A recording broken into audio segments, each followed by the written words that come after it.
Dah. Assalamualaikum warahmatullahi wabarakatuh. Waalaikumsalam warahmatullahi wabarakatuh. We from group 10. We will introduce ourselves. My name is Lukias Taputra and my friend Laila Puspita Anggraini. Today we tell about, like last week, about passage 1 TOEFL. Read by Laila first. Laila passage 3. Passage 3, okay. Okay, I will talk about passage 1. Orchids are unique in having the most highly developed of all blossoms, in which the usual male and female reproductive organs are fused in a single structure called the column. The column is designed so that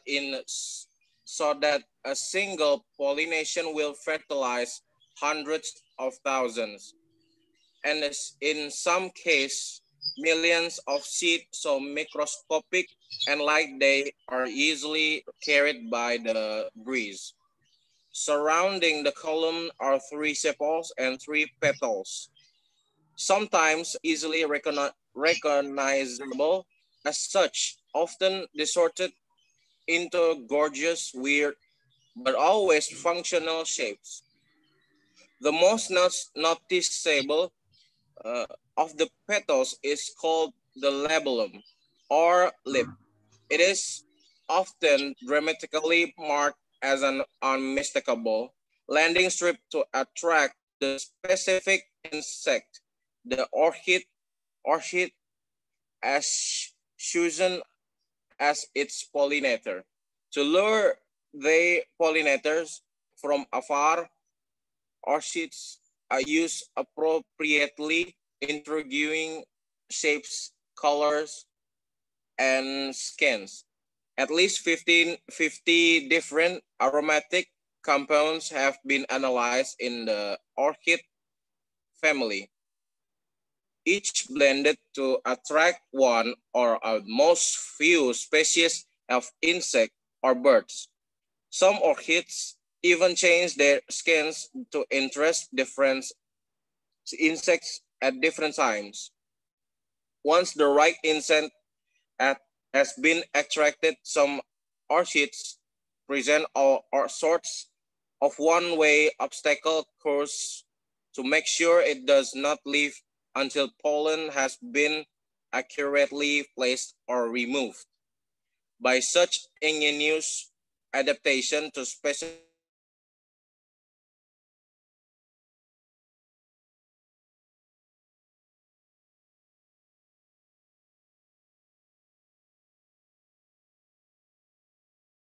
identities. At the same time, they have made themselves irresistible to collectors. Okay, I will choose you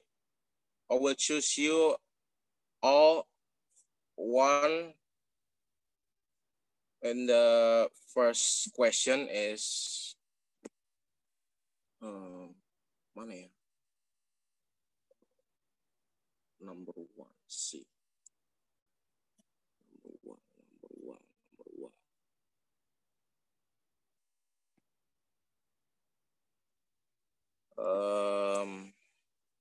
Siapa ini? Aul, can you hear my voice?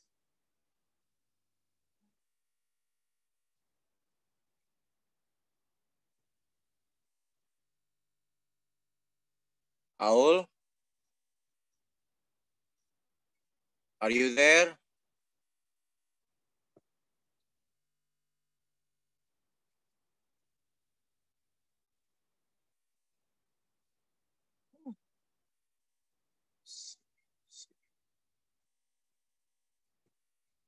Okay, I think she not hear it. Maybe Nova. Nova, Can you hear my voice? Yes, Lucky.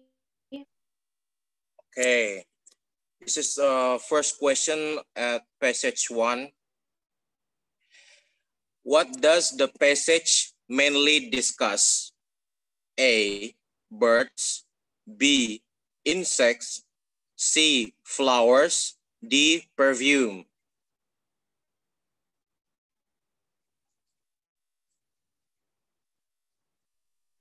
C. Flowers. What?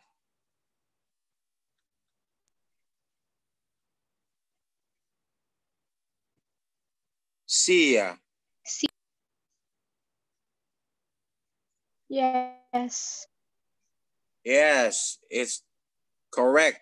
The answer is C. Flowers. Great job. Thank you, Nova. You're welcome. Okay. We next through the passage 2.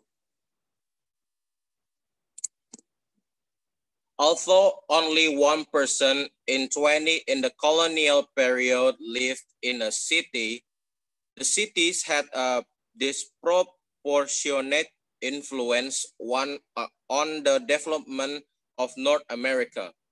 They were at the cutting edge of social change. It was in the cities that the elements that can be associated with modern capitalism first appeared: the use of money and commercial paper in place of barter, open, open competition in place of social difference and hierarchy, with an attendant rise in social disorder and appearance of factories using coal or water power in place of independent craftspeople working with hand tools.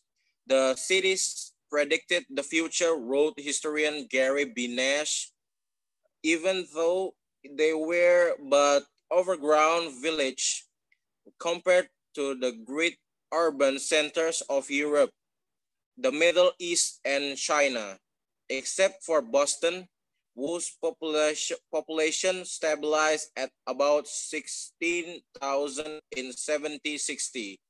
Cities grew by exponential leaps through the 18th century. In the 15 years prior to the outbreak of the War for Independence in 1775, more than 200,000 immigrants arrived on North American shores. This means that a population the size of Boston was arriving every year, and most of it flowed into the port city in the Northeast.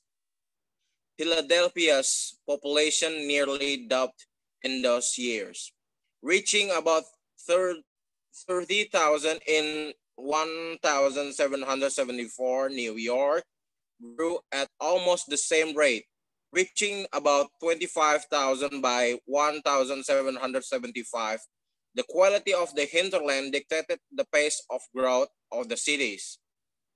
The land surrounding Boston had always been poor farm country, and by the mid-18th century, it was virtually stripped of its timber. The available farmland was occupied. There was little in the region beyond the city to attract immigrants. New York and Philadelphia, by contrast, served a rich and fertile hinterland, less with navigable watercourse. Scots, Irish, and Germans landed in the cities and followed the river inland. The region around the city of New York and Philadelphia became the breadbasket of North America, sending grain not only to other colonies but also to England and Southern Europe, where crippling droughts in the late 1760 created a whole new market. Okay, I will choose you one to the passage 2. The question.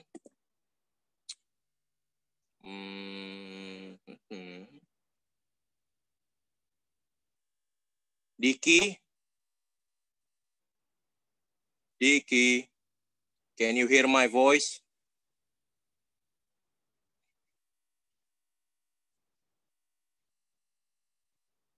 Hello, Diki.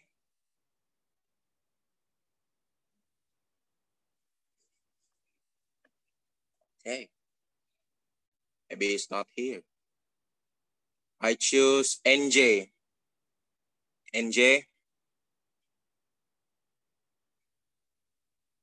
can you hear my voice? Yo, man, what's up? What's up, too? Can you hear my voice? Yes, I can hear your voice clearly. Okay. The passage 2. The question is the word attendant in line 6 is close in meaning to A, avoidable, B, accompanying, C, unwelcome, D, unexpected. Which one? Pardon, please. Huh? Can you repeat the question? Okay, I repeat that again. The word attendant in line 6 is close in meaning to A, avoidable, B, accompanying, C, unwelcome, D, unexpected. Which one?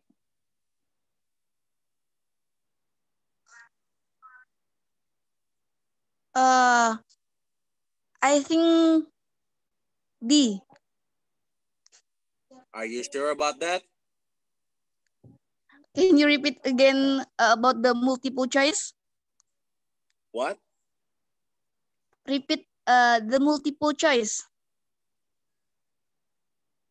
ABC-nya.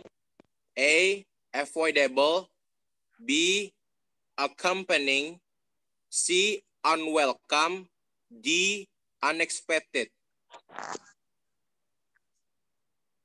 B, accompany. Am I wrong? Yeah, you're wrong. The answer is A, avoidable. Okay, not a So the meaning problem. of the attendant Yeah, the word in Indonesia. What the meaning attendant in Indonesia? in Indonesia, attendant. Yes. Attendant means like a apa ya? Menghadiri kan? Apa? Iya, menghadiri kayak penonton gitu loh. Penonton. Nah. Kan ada sih kayak attendance seperti Ya. penonton atau hadir yang ada di situ sebenarnya. Itu sih menurut saya. Kalau yang multiple choice yang A itu tadi apa? Avoidable. Oh, avoidable. Jadi mendekati dengan attendant gitu loh. Jadi di sini dibilang avoidable. Jadi. Oh, alright. Okay, not a problem. Maybe next time. Thank you so much. Okay. Okay, the passage 3 is Laila.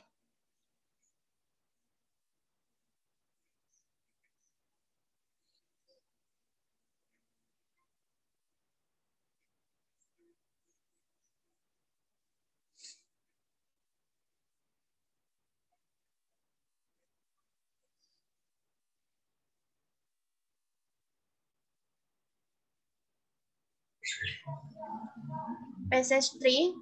Bloodhounds are biologically adapted to trailing their prey. The process by which the nose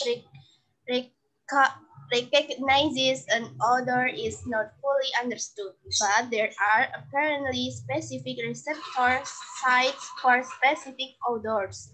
In one explanation, recognition occurs when a scan molecule fits into its corresponding receptor sites, like a key into a lock, causing a mechanical or chemical chain in the cell. Bloodhounds apparently have denser concentration of receptor sites tuned to human scans. When a bloodhound trails a human being, what does it actually smell? The human body, which consists of about 60 trillion living cells, sits exposed skin at around 50 million cells a day. So even trail that has been dispersed by breezes may still seem rich to a bloodhound. The body also produces about 31 to 50 ounces of sweat day.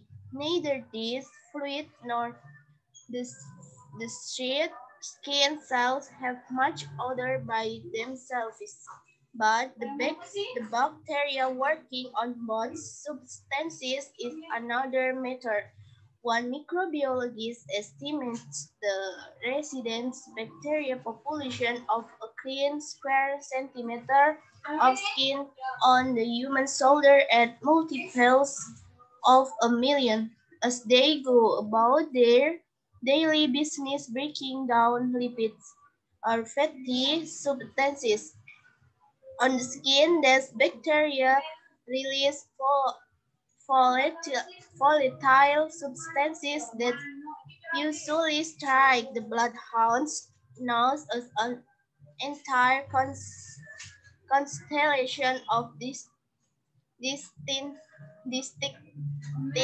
scans. Okay, I will choose one of you to answer my question.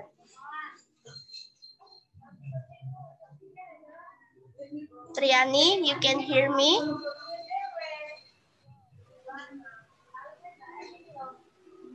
Triani.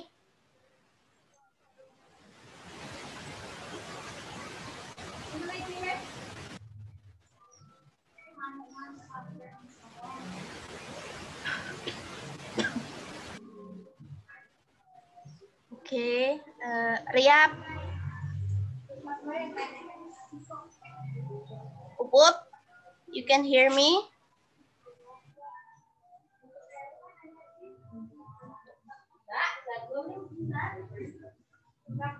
Ria, Saputri.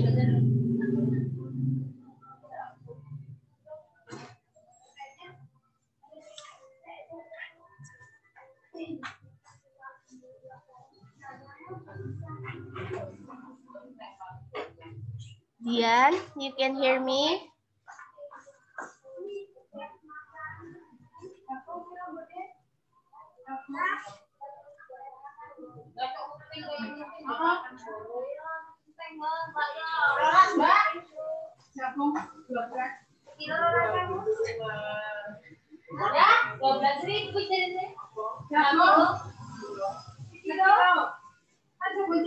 Dian.